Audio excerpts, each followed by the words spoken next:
Hello, everyone. I'm Eric D'Souza, and joining me today is Linwood Barclay. We are going to be discussing several of his newer books. And also, congratulations, Linwood, for being nominated for the Best Crime Novel sponsored by Rakuten Kobo. Thanks, Eric. Nice to see you. So as a brief bio, Linwood Barclay is a New York Times best-selling author with 20 novels to his credit. He spent 3 decades at the newspaper before turning full-time writing thrillers.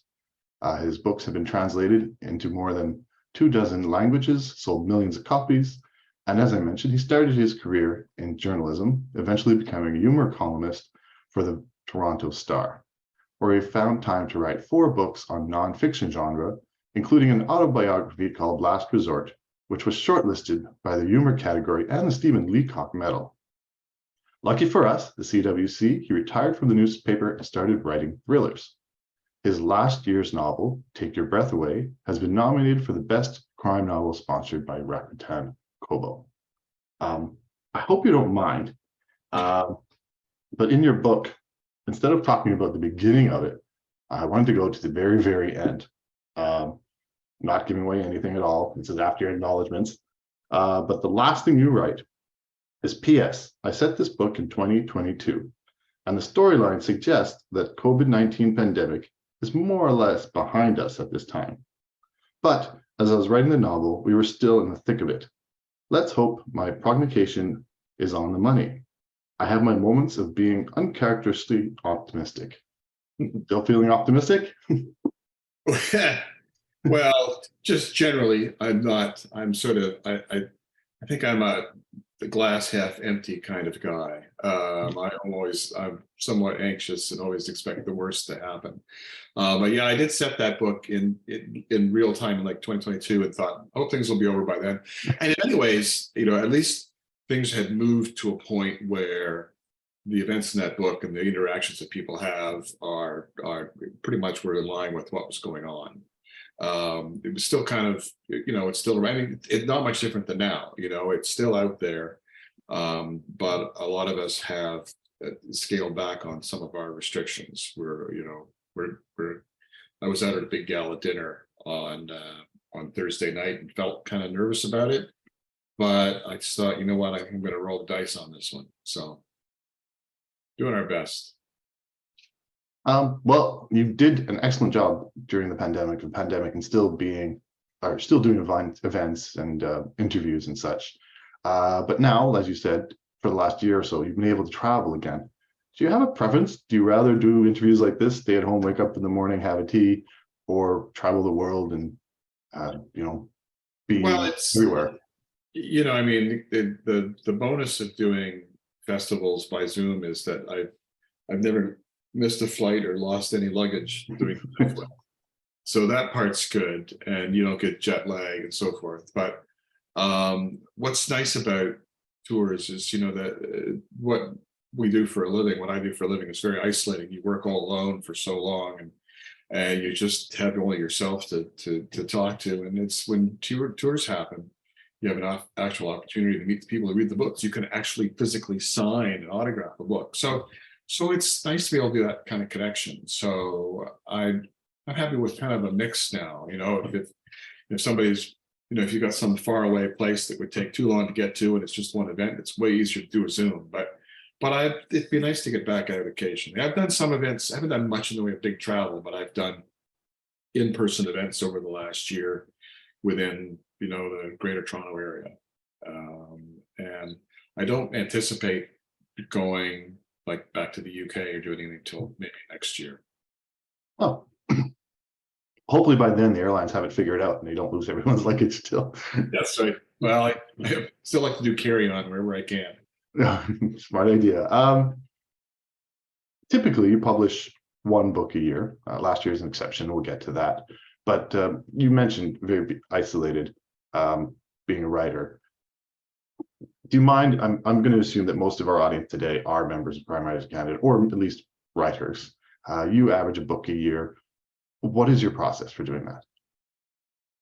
Well, as I say, I find contracts very motivating. When you put when you've signed something that says you're going to produce a book a year, and you don't get paid if you don't, that's motivating. But a book a year schedule is, I've just started writing one this week. And once I kind of have an idea that I think will work, and I make notes for, a couple of weeks, maybe on sort of broad strokes of it, then I get tired of doing that. Figure I just want to get started. Once I have an idea of the big picture and where it's going, but like who's done what, where will I'm going to get to, what the ending is, I like to just start working, because I don't see the opportunities that exist in the book until I kind of get into it. But then once I've started, I hope to get like 1,500 to 2,000 words a day done. And if I can do that, that's almost 10,000 a week. And in 2.5 to 3 months, you have the first draft. So once I have that done, I'll put it aside for a couple of weeks, go back, do it again, and kind of do an edit for a week. And then it's off to, send to my publishers. And then it's, while you wait for them to read it, that's like waiting for tests to come back from the doctor's office. Are you going to be okay, or is it really bad news? And then, I'll get notes, and then I'll spend another couple of weeks or more tweaking it based on what they think it needs. And then off it goes. So I don't know if that's quite what you're asking in terms of process, but that's sort of schedule for me. So, I think writing a book and doing the edits and doing the promotion probably fills about 6 months of the year, but not all together. You spend 3 months writing it, and then you're off for a bit, and then you're back to editing it, and then you're off for a bit, and then you probably take another run at it, and you're off for a bit, and then it comes back and you're proofing it, and now you're trying to think of what you're going to write next year, and so forth. So it's kind of a bit up and down like that. But I find that at any given point, I'm probably working on some book, either the one that I have submitted and I'm doing edits, or the one that I want to get started on, or the one I'm proofreading, something like that. So I try to not to get them all mixed up. Well, last year you were a little busier. I know that you didn't write Look Both Ways last year, though. It sort of was a passion project. Yeah. I don't know, would you call it science fiction or speculative fiction, I think is the better term nowadays? Yeah, Look Both Ways was a little bit of a departure for me. I think of it sort of like a Michael Crichton thriller. It looks at the tech that is currently available and just sort of shifts it just to the next level, and what might go horribly wrong with it. And in this case, always described that book as, think Jurassic Park, but instead of dinosaurs, it's self-driving cars. And you have this island community that's a test community for all these vehicles. And every vehicle on the island is one. There's a way to, because the best way to test them is if every car on the road is one, because they all talk to each other. They have kind of hive mind. They know where each other are. And then a virus gets introduced in the system, and all the cars become homicidal. And it's basically like being on an island with 1,000 Christines. And I wrote that book about 4 years ago. And my publishers liked it, but they weren't quite sure what to do with it, because it was kind of out of my usual lane. And as is the one that I've started this week. So we're not sure how that's going to go. But I was really glad to finally have it come out, because it was just a lot of fun to write. I just had a blast doing it. Does your publisher typically make sort of demands for you to stay in your lane, or do they give you? No, but it's just that, we're all very aware of sort of the marketplace and what people are. And so, if every year readers can expect the kind of thriller that I write, then you give them something different. Are they going to be, will they think, well, I'm not going to read that because it's different, or I will read it, but now it's not like his other ones, so I don't like it. Or maybe they'll pick it up and think, wow, this is better than any of his other stuff. So that you're giving them. If Lee Child decided one year to write a romance novel, we'd all go, huh? Like, what, really? So it's a bit like that. But anyway, there's a lot of writers out there who are successful who do mix it up, but they're kind of known for mixing it up. So it's okay. We know we're going to get something different. But my last 20 novels have sort of fallen into a kind of category. So it was a bit different. Well, the next book, the one that's going to be coming out in May for us, and last year I commented on how the British got their book Take Your Breath Away before us by a couple of months. So kudos for this time, us Getting it finished. I'm very happy about that. We get to read it in about a month. Yeah, in fact, they came showed up at the door 2 days ago, were my hardcover editions, the first ones that I could see. These are the US hardcovers. In Canada, it'll be like a large format like this, but paper. And so they finally arrived, and I lifted this huge box into the house, and I threw my back out. So it's like I'm killing myself with this thing. So you put your heart and soul into a book. this will be out May 16th in North America, and I think it's August 31st in the UK. And this, say, UK, they off the schedule, it often seemed to come out earlier, but they ended up bringing out Look Both Ways later. Like Look Both Ways came out here last October, but they didn't bring it out in the UK till 1st February. So they thought, well, it's too, so we need more of a gap. So that's how this book got shifted towards the fall. This one, we have a protagonist as a struggling writer who gets a career opportunity doing something a little different. We always wonder as readers how much of you is in your protagonist. So now that you have a writer, is there a little bit of you in him? Well, there's probably a little bit of me in all of the main characters, just in terms of, how I think about things and how the character speaks and so forth. So there's probably a little me somewhere in all of them, but at the same time, he's not me. But he is a writer, and he's a writer who has had 2 novels come out that got some critical praise, but neither of which were all that successful. And he does get an interesting opportunity, which he gets approached by the witness relocation people who say, look, we've read your work. We're really good at hiding people and getting new identities for them, but we're not terribly creative, and we need people to write backstories for these people that they can learn and remember, so that when they have this new identity. And so we think that you might be one of the people who could do this for us. And he decides to take it on, but it's also sort of quite amazing that they would come to him, because when he was a kid, his dad went into that very program, and off he went, and didn't take the family with him. So, and one of the reasons he accepts this assignment is he thinks maybe these people can reconnect me to my long lost father, and along the way discovers that his long lost father might actually be in some kind of danger, and he wants to try to find him to help him out. I can't wait.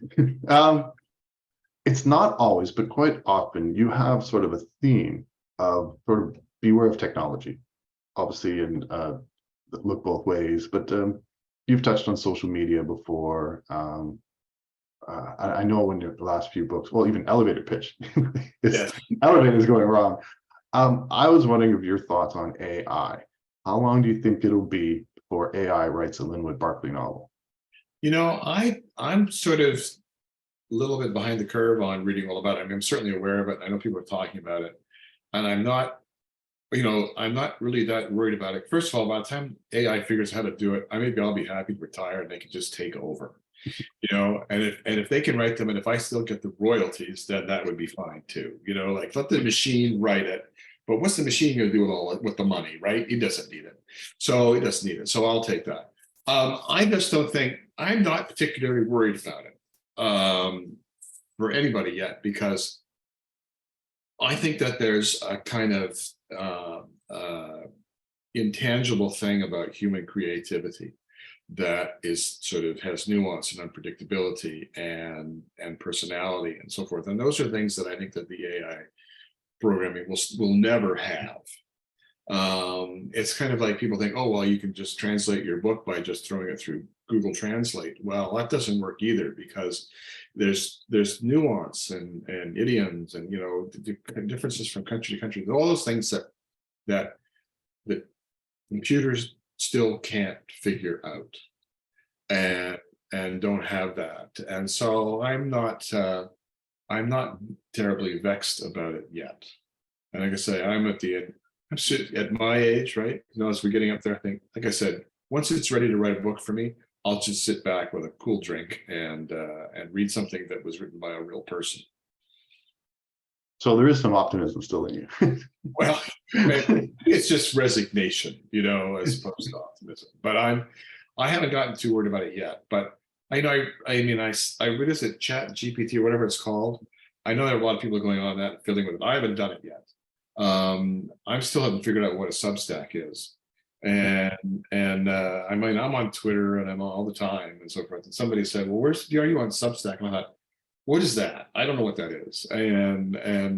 So I think it's like, who was it? I think Adam Gopnik wrote about this. He said that we kind of, at a certain age, are not ready to accept any more technology. Like if you've grown up with email and text, and that's all you could do, then you're just not ready to proceed to TikTok. Like I've handled all the tech I can handle. I can't go into any more levels of it. So that must be me.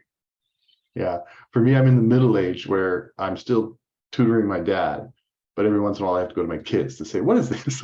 What's going Yeah.